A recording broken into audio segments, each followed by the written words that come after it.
Gue nggak paham lagi deh, kenapa kita masih mempercayakan negara ini ke orang-orang yang jelas-jelas nggak paham soal angka.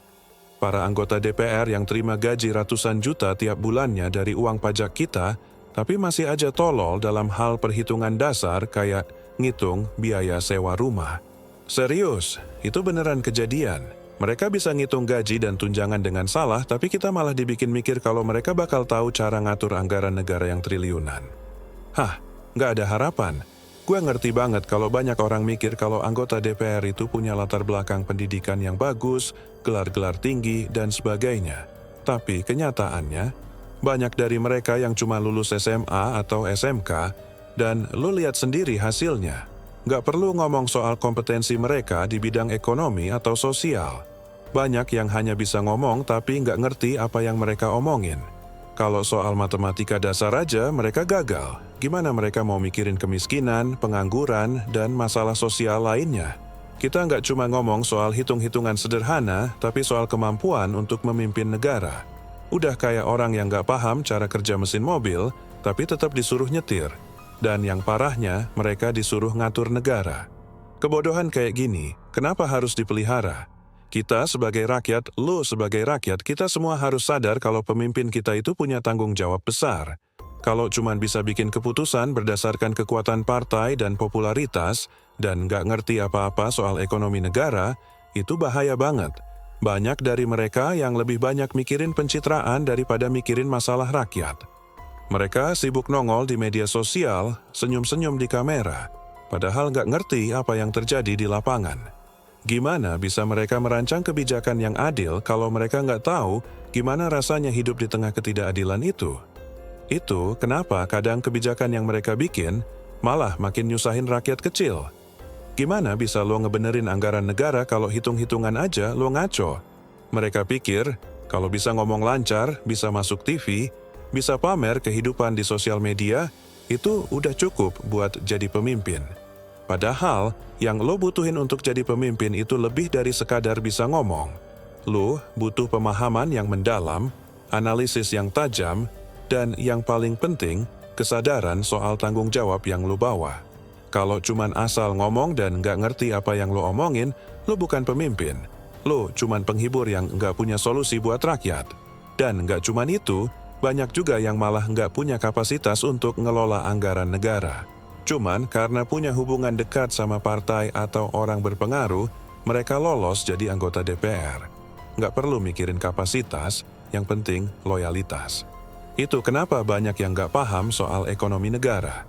Mereka cuma punya keterampilan berbicara, bukan keterampilan berpikir kritis yang dibutuhkan untuk ngatur negara yang gede ini.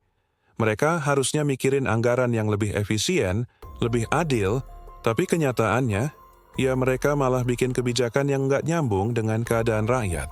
Tapi yang bikin lebih kesel, mereka ini malah nggak malu dengan kebodohan mereka.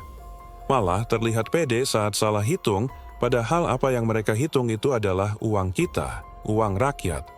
Mereka pikir, kita semua cuma bisa diam aja, nggak bakal ngerti soal hitung-hitungan kayak gitu. Padahal kita semua sadar kok, yang terjadi bukan cuma kesalahan kecil, tapi kesalahan besar yang bisa ngerusak negara. Kalau yang seperti ini terus terjadi, negara ini bakal dipimpin oleh orang-orang yang lebih mementingkan citra daripada kepentingan rakyat. Gua kesel banget sama ini semua. Kita sebagai rakyat cuma bisa nonton aja, sedangkan mereka yang nggak ngerti dasar-dasar manajemen negara malah disuruh ngatur hidup kita. Lo bayangin, kalau orang-orang kayak gini yang bikin kebijakan, nggak heran kalau negara ini jadi kacau. Harusnya, kita semua sadar, ini bukan masalah kecil. Ini soal kualitas pemimpin yang kita pilih, soal masa depan negara kita. Kalau mereka gagal ngitung hitungan sederhana, gimana bisa ngatur negara yang penuh masalah ini?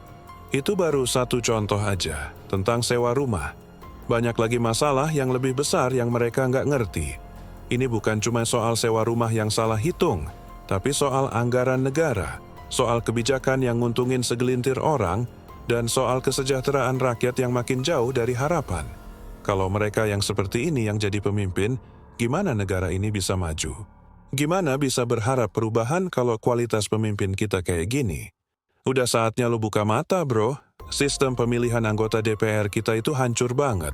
Bahkan lebih parah dari yang lo bayangin. Lo pasti sering dengar tentang demokrasi kita, kan?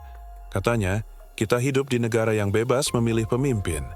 Tapi kenyataannya, sistem yang ada justru bikin kita terus-terusan dipimpin orang yang nggak ngerti apa-apa soal negara ini. Cuma karena lo lulus SMA, lo bisa jadi anggota DPR. Sebelumnya, lo cuma bisa belajar fisika, sejarah, atau bahasa Indonesia, terus lo datang, ikut pemilu, dan tiba-tiba lo jadi orang yang punya kuasa buat ngatur negara.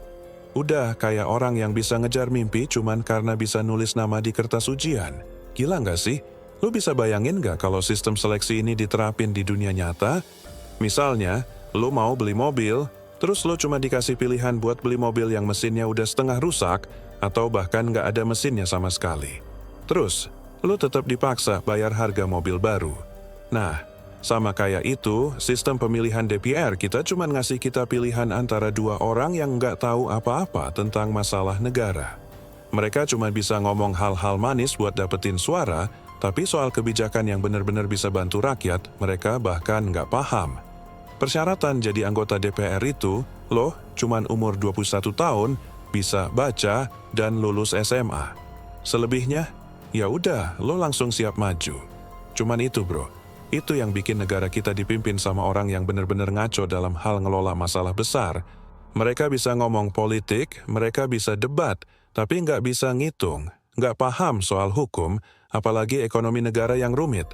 Ini bukan cuma soal pilih-pilih orang yang berbicara keras di depan kamera, tapi soal memilih pemimpin yang ngerti betul gimana cara ngatur uang rakyat, gimana ngelola kebijakan yang bakal ngefek buat banyak orang. Mungkin lo mikir, ya, mereka kan udah punya pengalaman politik. Tapi kenyataannya, itu nggak cukup buat jadi pemimpin yang baik. Pengalaman politik tanpa pengetahuan dasar yang mumpuni itu nggak ada artinya. Banyak banget dari mereka yang cuma ngomong doang, tapi nggak paham soal masalah real yang kita hadapi. Bayangin, mereka yang mikirin undang-undang dan kebijakan, tapi masalah hitung-hitungan sederhana aja mereka salah. Jadi gimana mereka bisa ngatur ekonomi negara yang jauh lebih rumit? Itu namanya kebodohan yang dipelihara. Nggak ada dasar, nggak ada pedoman yang jelas buat ngatur negara. Kalau kita nggak mulai berpikir lebih jernih, ya kita bakal terus stuck di situ-situ aja. Pemilu jadi ajang jual beli suara, dan sistem pemilihan yang ada itu cuma nguntungin orang-orang yang jago pencitraan, bukan yang benar-benar ngerti apa yang mereka kerjain. Kita sering banget diajarin untuk jadi pemilih yang cerdas, tapi kenyataannya kita justru lebih sering dibutakan dengan kampanye dan janji manis yang nggak jelas. Di sini, siapa yang punya pengikut terbanyak, dia yang menang, tanpa peduli seberapa bodohnya dia dalam hal kebijakan atau pengelolaan negara. Dan lo tahu apa yang lebih parah? Banyak anggota DPR yang terpilih itu cuma karena loyalitas mereka ke partai besar, atau karena punya koneksi ke orang yang punya kekuasaan. Bukan karena mereka punya kemampuan atau pengetahuan yang mumpuni. Mereka nggak dipilih karena kualitas, tapi karena mereka bisa jadi alat politik buat nguntungin kelompok tertentu. Coba deh, lo pikirin lagi. Kalau pemilu terus-terusan kayak gini, negara ini bakal dipimpin sama siapa? Ya orang-orang yang cuma ngerti gimana cara jaga citra, bukan orang yang bisa jaga kesejahteraan rakyat. Sistem ini udah gila banget. Lo mau dipimpin sama orang yang nggak ngerti apa-apa soal negara cuma karena mereka bisa ngomong bagus di TV? Atau lo mau punya pemimpin yang tahu persis apa yang harus dilakuin buat bikin hidup rakyat lebih baik? Kalau kita nggak mulai ubah cara kita milih, ya kita bakal terus dipimpin sama orang yang gitu-gitu aja, yang cuma mikirin diri sendiri dan partainya. Kita butuh perubahan, dan itu harus dimulai dari sistem pemilihan yang lebih selektif dan berbasis pada kapasitas, bukan cuma pencitraan. Jangan sampai kita terus-terusan memilih dengan cara yang sama, sementara negara ini makin hancur.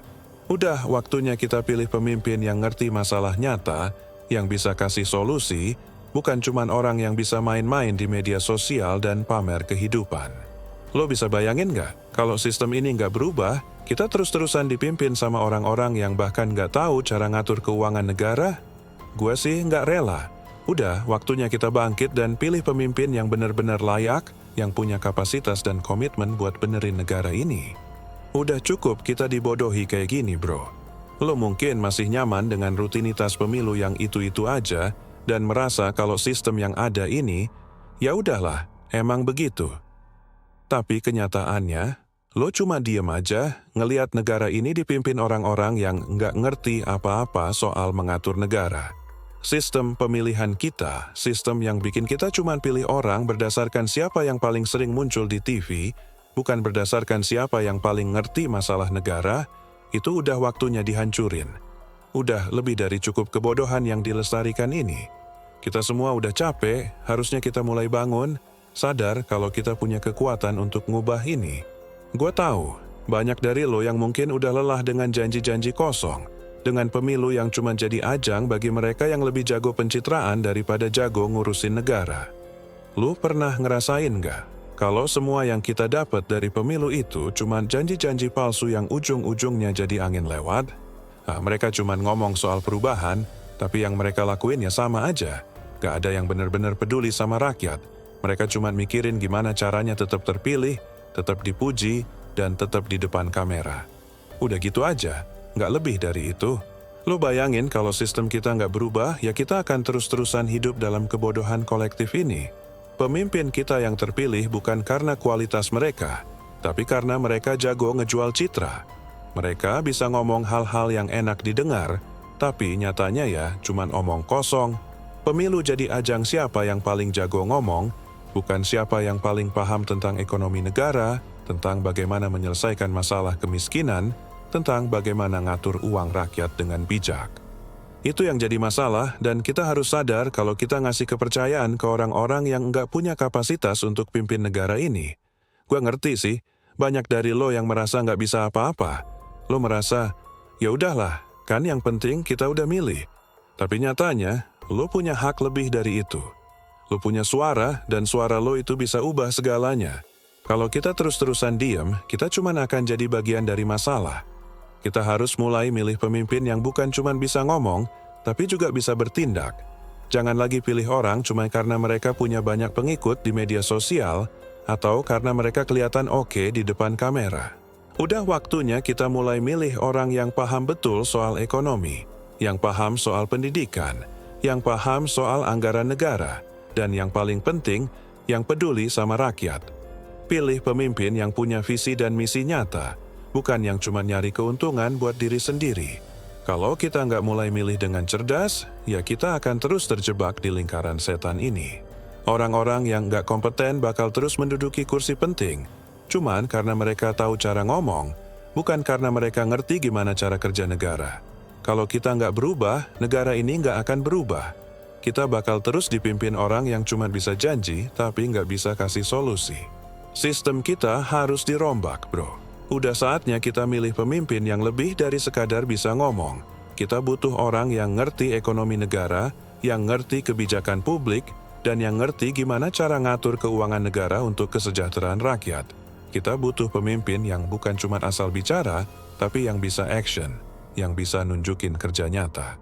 Kalau kita terus-terusan pilih orang yang cuma bisa omong doang, ya kita akan terus hidup dalam kebodohan ini. Jadi, yuk, kita buka mata dan pilih pemimpin yang benar-benar ngerti. Udah waktunya kita berubah. Karena kalau kita nggak berubah, ya negara ini nggak bakal berubah. Jangan biarin kebodohan ini terus terjadi. Kita berhak lebih baik dari ini. Kita bisa lebih baik dari ini.